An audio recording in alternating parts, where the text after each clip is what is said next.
सज्जनों, मैं महेश राम श्रृंखला भाग 19 में आप सबका स्वागत करता हूं। सज्जनों, पिछले अंक में हमने भगवान श्री राम के जन्म की कथा पर चर्चा की। साथ ही हमने देखा किस तरह से वे बाल्यकाल से ही सबके आदर्श थे और किस तरह से वो अपने सुंदर बाल चरित्र से आज के बालकों और किशोरों का मार्गदर्शन करते हैं। इसी तरह समय बीतता गया और प्रभु मनोहारी लीलाएं करते रहे। सज्जनों, कथा में फिर आगे। महामुनि विश्वामित्र का वन में एक पवित्र आश्रम था, जहाँ उन सभी के जप यज्ञ योग में विघ्न डालने वाले राक्षस सुबाहु और मारीच अक्सर उपद्रव मचाया करते थे, जिससे सभी ऋषि मुनि बहुत दुखी थे। तब मुनि विश्वामित्र ने मन में विचार किया, भगवान ने पृथ्वी का भार हरने के लिए अवतार लिया है, बिना उनके ये राक्षस नहीं मारे जा सकेंगे। तब वे सीधे अयोध्या नरेश महाराज दशरथ के पास जाते हैं। महाराज दशरथ दंडवत करके मुनि का सम्मान करते हुए उन्हें लाकर आसन पर बैठाया और चरण पखारी कीन्ह अति पूजा, मौसम आजू धन्य नहीं दूजा। अर्थात चरणों को धोकर बहुत पूजा की और कहा, मेरे समान धन्य आज दूसरा कोई नहीं है। फिर अनेक प्रकार के भोजन करवाए, जिससे श्रेष्ठ मुनि ने अपने हृदय में बहुत ही हर्ष प्राप्त की। विश्वामित्र ने अपने आने का कारण बताते हुए राक्षसों को नष्ट करने के लिए भगवान राम को अपने आश्रम ले जाने की इच्छा व्यक्त की। यह सुनकर राजा का हृदय भयभीत हो गया। उन्होंने कहा, मेरा पुत्र राम अभी किशोरावस्था में है और वे राक्षस बड़े ही क्रूर और शक्तिशाली हैं, वह कैसे उनका वध कर पाएंगे। तब वशिष्ठ मुनि ने प्रभु राम के सामर्थ्य को बताकर दशरथ का संदेह दूर किया और तब राजा दशरथ ने प्रसन्नतापूर्वक अपने दोनों पुत्रों को मुनि विश्वामित्र के साथ जाने की आज्ञा प्रदान की।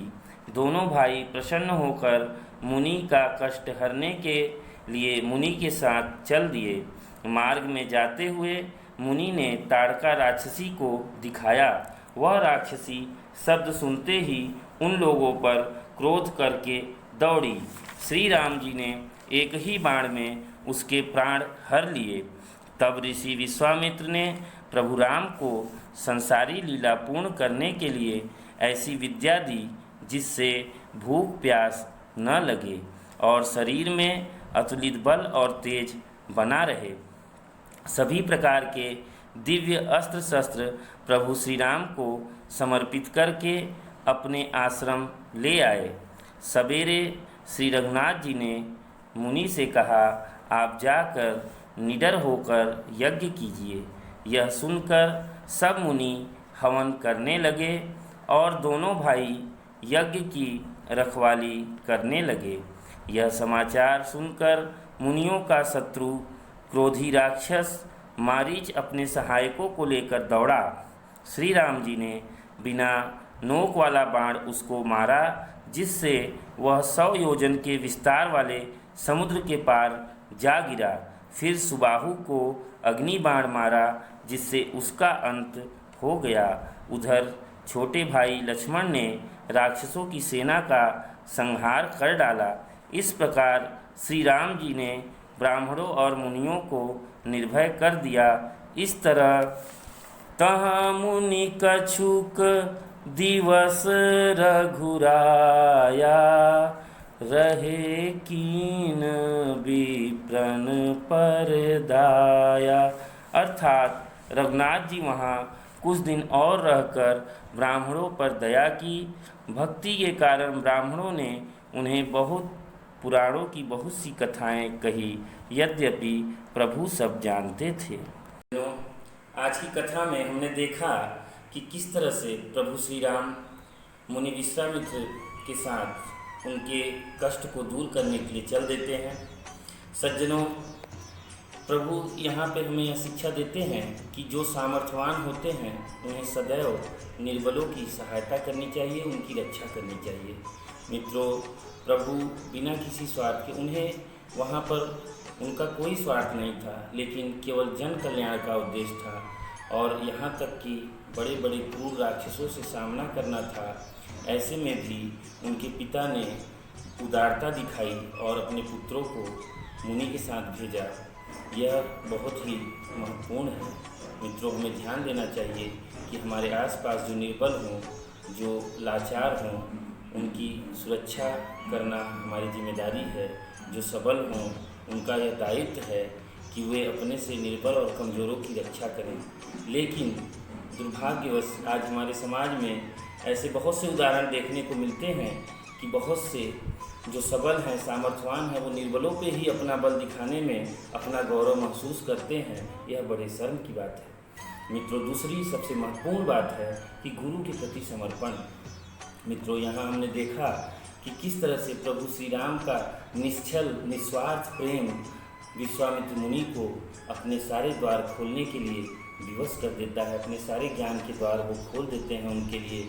उन्हें ऐसी विद्या का ज्ञान देते हैं, ऐसी विद्या देते हैं जो अभी तक उन्होंने किसी को नहीं दिया था। उन्होंने प्रभु श्री राम को बहुत दिनों तक बिना खाए पिए ही और सामर्थ्यवान और बलशाली रहने की विद्या प्रदान की।